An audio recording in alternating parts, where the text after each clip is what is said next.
This is a 2024 Porsche Cayenne S.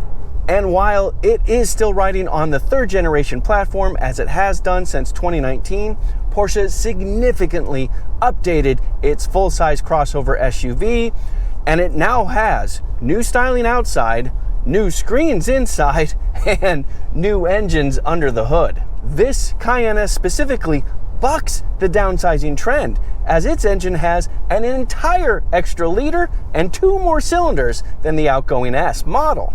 But as you might have noticed, I am not on my usual drive route. I am not in my usual state.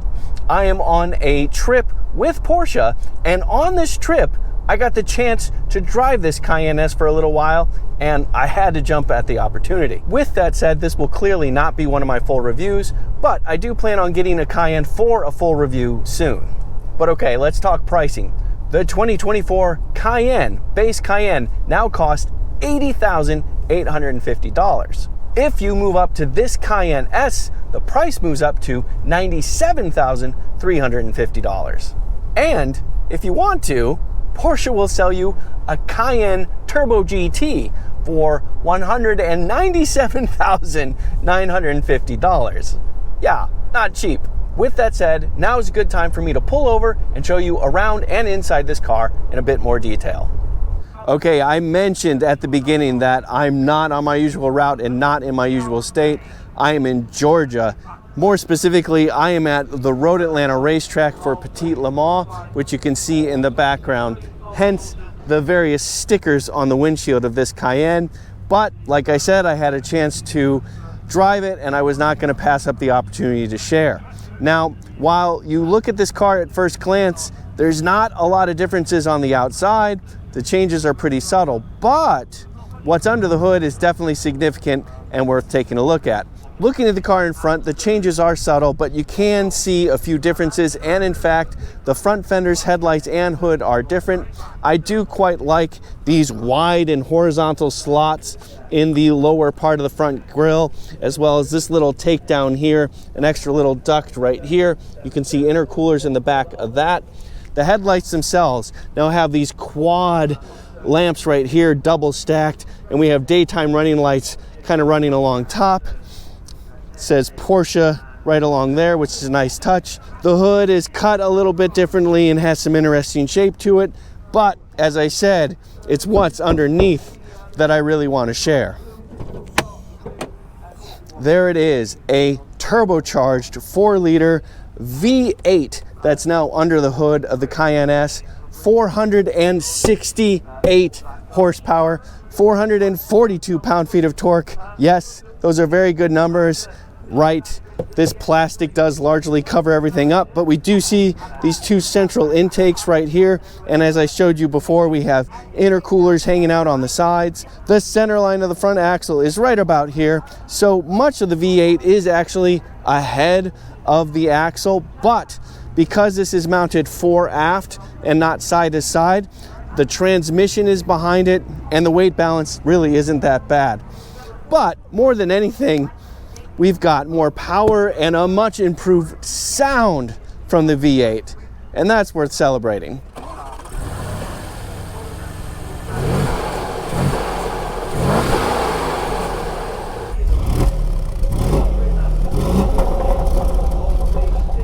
That is rumbly goodness, and I'm so happy to hear that again in the Cayenne S. Really nice touch. Oh, and by the way, windshield washer fluid is right there. Looking at the car in profile, it's still very similar to what we saw in the pre-updated Cayenne, but that's not a bad thing. It's a good look. We do have nice and short overhangs on both the rear and front axle, and you know, it's a nice flowing shape. I will go ahead and put the dimensions up on the screen right now for you to check out, and let you know that I have a lot more information in the description. Couple things I do like. This being the white car especially, I like the contrast between the body colored upper and black lower center side view mirror covers. I do like the gloss black window trim we have here, as well as the gloss black roof rails right here. Not to mention the black that runs right at the base of the body as well. Provides a nice contrast to the shape. And also I do like these cuts into the fender flares right here. I think that's a nice little touch. And finally, the tail light popping out just a little bit right there. You're looking at 21-inch wheels on the 2024 Porsche Cayenne S. The Cayenne runs between 20 and 22-inch wheels, so we're right in the middle. But look at the massive brakes behind it with the bright red brake calipers right there. Huge, huge brakes. And this is a staggered setup.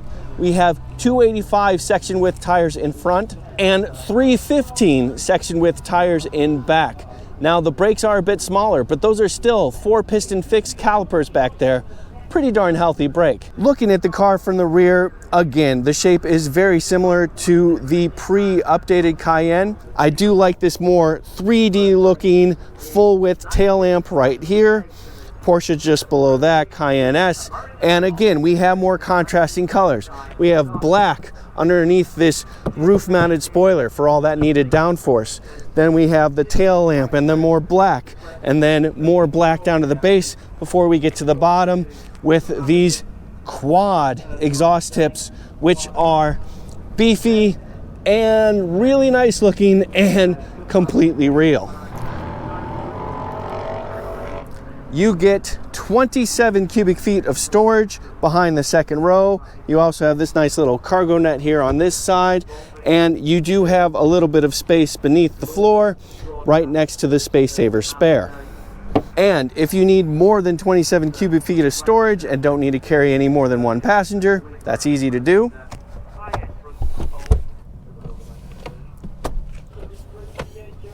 And with a couple pulls of a lever, you now have 60 cubic feet of storage and room for you and a passenger.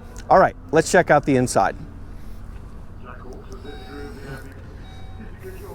I'm actually going to turn the Cayenne on right away because the back has some electronics that are worth looking at. Pretty dark black interior. Here, I'll turn my light on. See, but you know, good amount of space, and it looks like a pretty high seat bottom as well. We do have this nice speaker vent on the door trim, and as you can see, we have sunshade as well. I am 5'11" or 181 centimeters tall, and I have several inches of knee room right there, and the seat bottom is relatively high, so I have decent thigh support as well. And between those two, I definitely have a lot less than a 90-degree bend in my knees. As you can see, I have quad zone climate control back here and heated seats for the outer passengers here in the back. So that is a nice touch, nice bit of luxury. We also have a massive panoramic piece of glass right here with the privacy panel currently covered. And of course, we have an armrest with cup holders. So yeah, life is good. To the front. Looking at the front door, we have the usual controls right here, as well as 3-position seat memory, and then it's otherwise very similarly designed to the rear door. We also have this nice Cayenne S kick plate right here, and several controls for the seat, including lumbar adjustment and thigh support. That's always a nice touch. There are a couple of buttons down low to the left of the steering wheel, and this is actually a little weird. We have a start button instead of the lever that I'm used to having in the Porsches. That might take a touch getting used to. It's fine, of course, but it's not traditionally Porsche, so you're just gonna have to be ready for that adjustment. We do have adjusting tilt and telescope electronically right there. The seats themselves have decent bolstering up top and pretty darn good bolstering down low as well, and it is a nice material. You are looking at a fully digital 12.6-inch instrument cluster, and right next to that, a 12.3-inch widescreen center console touchscreen. And yes, I am a guest. The steering wheel itself has nice controls on either side, as well as a drive mode button just beneath that, and it is a nice thick rim that is easy to hold on to with a positive and negative shift paddle for the 8-speed automatic transmission on either side. You do also have this lit up panel right here for the first two of your 4-zone climate control, as well as heated and ventilated seats. A little bit of storage here, a couple of cup holders, and more storage down below. Looking inside here, this is a wireless smartphone charger right here with a couple of USB Type-C charge ports next to that. Looking up, we do have a couple of lights, and here is that privacy panel I was talking about for the huge piece of glass. Lovely. Couple more interesting things. The Prindle is actually right next to the center console touchscreen. Press for park, down for drive and manual, up for reverse. Okay, let's talk drive modes. We've got 3 drive modes here: off-road, normal, and sport. But you can also independently tune the Porsche Active Suspension Management. Those are the adjustable shock absorbers. You have 3 modes there as well: normal, sport, and sport plus. So yeah, this is a really interesting combination of things. It is a full-size SUV with full-size SUV space and luxuries, but as you can see, there are also a lot of different performance elements to this car. And that interesting combination is something I want to explore, so let's get back to the drive. All right, let's dig into the powertrain. There are a bunch of new powertrains to talk about for the updated Cayenne. But regardless of which powertrain you choose, Porsche did up the power across the board. But of course, the big news is the Cayenne S with the return of this turbocharged 4-liter V8 and a nice power bump in the process. I already told you about the 468 horsepower, 442 pound-feet of torque. That is an improvement of 34 horsepower and 37 pound-feet of torque compared to the turbocharged V6 that it replaces. Not to mention the big improvement in sound quality on the Robin Warner Soundometer. Porsche says that with this new V8, the Cayenne S can now go 0 to 60 miles an hour in 4.4 seconds, and if you keep your foot in it, will get all the way to 169 miles an hour. You know, take your family on a quick trip. The base Cayenne does stick with a V6. It is a turbocharged 3-liter V6, and it is worth 348 horsepower and 368 pound-feet of torque. Certainly not bad, but well behind the Cayenne S. And that Turbo GT I mentioned has a 650 horsepower V8, and it'll do 0 to 60 in 3.1 seconds and hit nearly 190 miles an hour, 189 miles an hour officially. Yeah, in a full-size SUV. Gah. But that's not all. There are 3 plug-in hybrid powertrains now offered on the Cayenne, and I actually did a separate video explaining what those were, and if you want, I have a link to that video in the description. Pretty interesting stuff. Those plug-in hybrids have a nearly 26 kilowatt hour battery pack, so there's a lot of flexibility in that powertrain. Regardless of which powertrain you do get an 8-speed Tiptronic or automatic transmission, and every single Cayenne is all-wheel drive. But I gotta tell you, I mean honestly, this is a great engine. It's in the background. It's not super pronounced, but that is a fantastic rumble from the V8 that you get under the hood of this Cayenne. Also, for a turbocharged motor, it has a good throaty sound and actually revs pretty darn high. We get like 6750, 6800 RPM out of this thing before we get shifts. So yeah, not only is it more powerful, but I do genuinely think it's more entertaining as well. I really enjoy this, and I'm really happy that Porsche made the decision to give the Cayenne S a V8 again. And I think they could do that because they're offering more hybrid versions of the Cayenne, so that helps offset the amount of fuel economy that the Cayenne S delivers in general, which means that the non-hybrid versions can be just a little bit less efficient, but I have to admit, a lot more fun. Now, I say a little bit less efficient. What does that mean? Well, it means 15 miles to the gallon in the city, 21 miles to the gallon on the highway, 17 miles combined for the 2024 Cayenne S, the V8 powered 2024 Cayenne S, versus 16 miles to the gallon in the city, 22 miles to the gallon on the highway, 18 combined for the V6 powered 2023 Cayenne S. But let's be honest here. neither of those fuel economy figures are all that great. It's so-so either way. And if you're going to be so-so either way, you might as well be just a little bit more so-so and have a lot more fun. And speaking of fun, while fuel economy is important, it's not nearly as much fun as accelerating. Of course, I had to test that. Let me show you right now. All right, everybody, time for a quick acceleration test. I do have the Cayenne S in the sport driving mode, and it's all-wheel drive with an automatic, so not expecting any wheel spin. But I do happen to know that we get a lot of revs for a decent launch from the automatic transmission. Actually pretty sweet. So let's give it a try. All right. Coming to a complete stop, foot hard on the brake, hold the throttle, 3,500 RPM off the brake. Oh, man. Yeah, and good quick shifts. And yes, that V8. Oh, come on. Great acceleration from this full-size crossover SUV.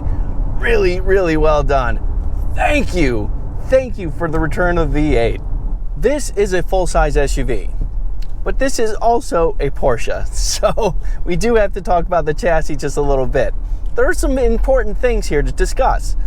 Porsche now includes Porsche Active Suspension Management, PASM, which is their adaptive shock absorbers, as standard equipment on every Cayenne. Moreover, this is a 2-valve shock absorber design, and that means that Porsche can independently tune the compression of the shock absorber with the rebound of the shock absorber. So that gives even more flexibility on tuning it just the way you want it. Also, steel springs are standard equipment on the Cayenne S and the base Cayenne E hybrid, but air suspension is also available. So if you want, there's even more flexibility in how the suspension behaves based on drive modes if you choose to go that route.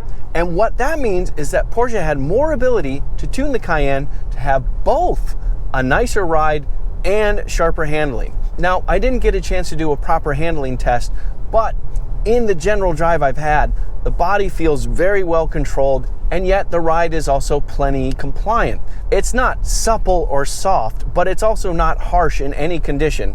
And I do have 3 settings for the shock absorbers. I have normal, sport, and sport plus. So you do have quite a bit of flexibility built into this car, even if you don't have all the go fast sporty bits. But for a nearly $100,000 full-size SUV, you'd probably expect the ride to be pretty darn good. I think what really helps the Cayenne stand out is how good the handling is in the little bits that I was able to feel it just the slightest bit. How good that feels, considering that it's a full-size crossover SUV.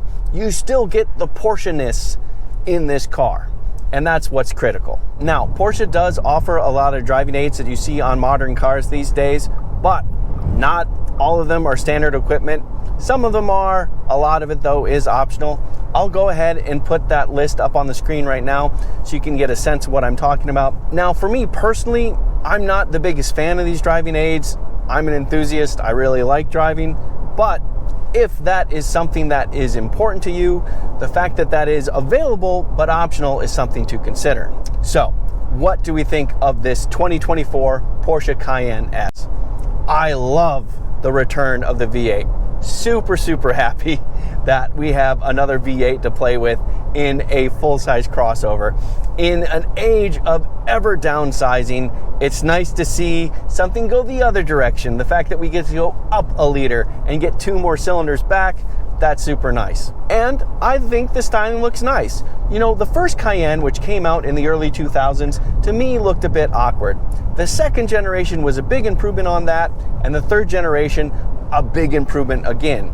And this, I think, just takes that third generation shape and refines it that little bit in the right direction, I think. So it's a nice, sharp-looking, contemporary SUV.